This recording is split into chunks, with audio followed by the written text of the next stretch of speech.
Hello everyone, नमस्कार।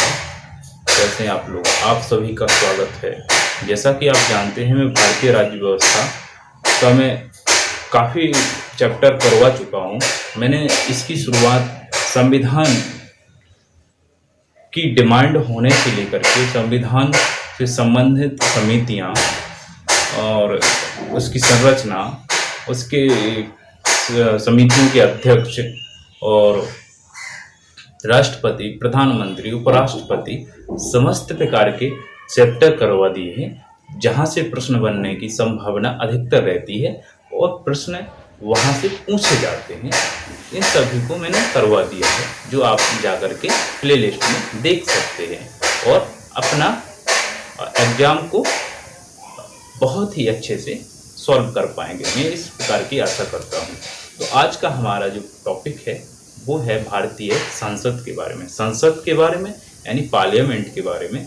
तो संसद की बात करें तो ब्रिटेन से लिया गया है संसदीय शासन प्रणाली को, और उसी के बारे में आज चर्चा करते हैं। तो संविधान के अनुच्छेद 79 से लेकर के अनुच्छेद 122 तक संसद के बारे में चर्चा की गई है, जो किसी न किसी प्रकार से संसद से रिलेटेड होती है। लेकिन जो प्रमुख रूप से 3 अनुच्छेद हैं, 79, 80, 81, इस पे आज बात करेंगे। तो अनुच्छेद 79 में कहा गया है कि संसद का संरचना होगी या संगठन होगा। अनुच्छेद 79 में इसके बारे में कहा गया है।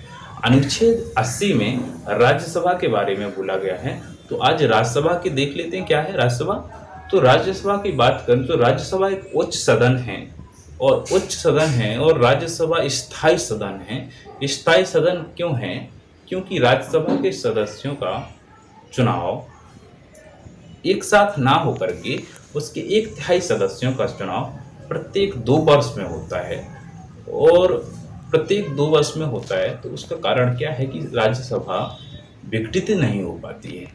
अब 2 वर्ष में 1/3 सदस्यों का चुनाव होगा तो कैसे विघटित होगी? ठीक है, कहीं किसी का चुनाव होता है, ठीक है, और उसी में सिलेक्शन होता है, तो पूरों का सभी का नहीं हो पाता है। तो 1/3 सदस्यों का 2 वर्ष में चुनाव होता है, तो वो एक प्रकार से विघटित नहीं हो पाती है।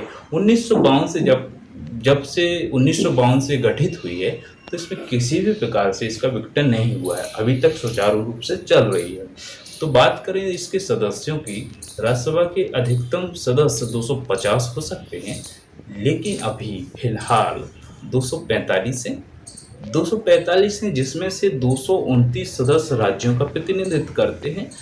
4 सदस्य दिल्ली और पुडुचेरी का, दो केंद्र शासित प्रदेशों का 4 सदस्य हैं, और बाकी जो केंद्र शासित प्रदेश हैं उनकी संख्या क्यों नहीं ली गई है?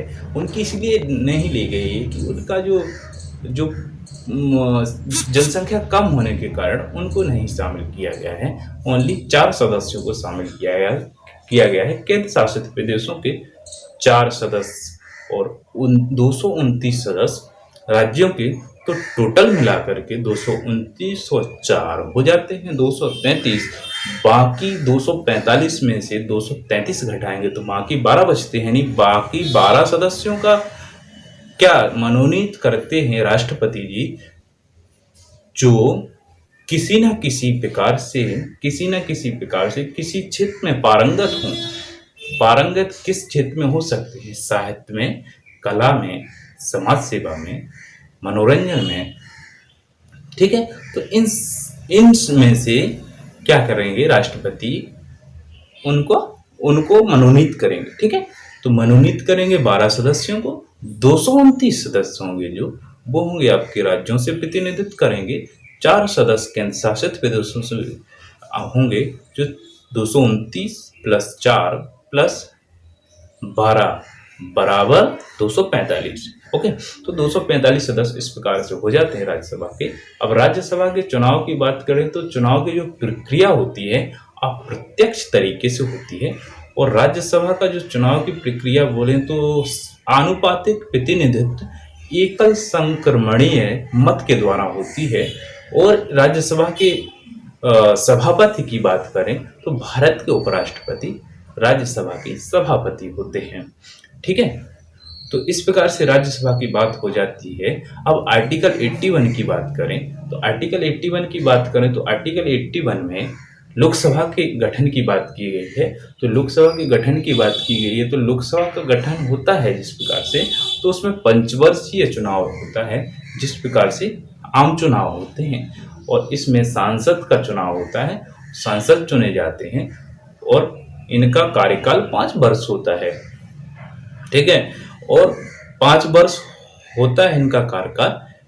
लेकिन इसमें सदस्यों की संख्या की बात करें, लोकसभा के सदस्यों की बात करें, तो 552 अधिकतम लोकसभा सदस्य हो सकते हैं, जिसमें इनको फिलअप करने की बात करें तो 530 सदस्य राज्यों से, 20 सदस्य केंद्र शासित प्रदेशों से, और 2 सदस्य एंग्लो इंडियन नामित करेंगे राष्ट्रपति जी। तो 530 प्लस 20 प्लस 2 हो जाते हैं 552।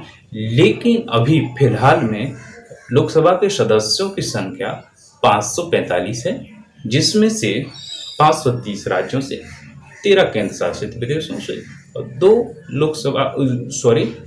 केंद्र शासित प्रदेशों 13 केंद्र शासित प्रदेशों से, और 2 हैं जो 2 मनोनीत एंग्लो इंडियन सदस्य राष्ट्रपति द्वारा किए जाते हैं। तो इस प्रकार से हो जाते हैं कितने, 545, जिसमें से 530 और 530 और 13 543 होते हैं सदस्य, जिनका चुनाव होता है जनता द्वारा, और 2 सदस्यों को नामित किया जाता है एंग्लो इंडियन राष्ट्रपति द्वारा।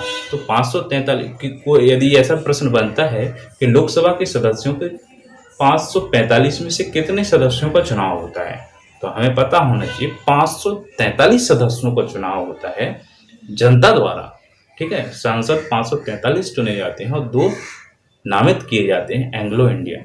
ठीक है, तो प्रत्येक 5 वर्ष में चुनाव होता है, और ये स्थायी सदन नहीं है। यदि बहुमत स्पष्ट बहुमत पास नहीं कर पाए तो भी विघटन हो जाएगा। यदि अपना विश्वास मत प्राप्त नहीं कर पाए तो भी क्या हो जाएगा, विघटन हो जाएगा लोकसभा का। तो ये विघटन कभी भी हो सकती है लोकसभा। ठीक है, तो लोकसभा के बारे में इस प्रकार से चर्चा हो जाती है। और लोकसभा के सदस्य सांसद का चुनाव लड़ने के लिए जो मिनिमम आयु 25 वर्ष पूर्ण हो जानी चाहिए, तो चुनाव लड़ सकते हैं। राज्यसभा की बताऊं तो 30 वर्ष, इसकी 25 वर्ष, उसकी 30 वर्ष, उसका कार्यकाल 6 वर्ष। लेकिन वो स्थायी सदन है राज्यसभा, और लोकसभा अस्थायी सदन है। ठीक है, तो इस प्रकार से लोकसभा से संबंधित, राज्यसभा से संबंधित जितना भी महत्वपूर्ण इस टॉपिक से संबंधित बात थी, वो मैंने आप लोगों को बताई। और आप लोग साथ में नोट्स बनाते जाएं, लिखते जाइए। और ये यदि अच्छा लगा हो टॉपिक, तो चैनल को लाइक, शेयर, सब्सक्राइब करें, और उन दोस्तों तक पहुंचाएं जिनको ज़रूरत है। आपको ज़रूरत आप भी करिए, अपने दोस्तों तक भी पहुंचाइए। Thank you very much. अगले वीडियो में मिलेंगे। आर्टिकल 79 से लेकर के 122 तक डिटेल में जानेंगे क्या है ये आर्टिकल, क्या इनसे संबंधित विषय हैं। Okay, thank you very much.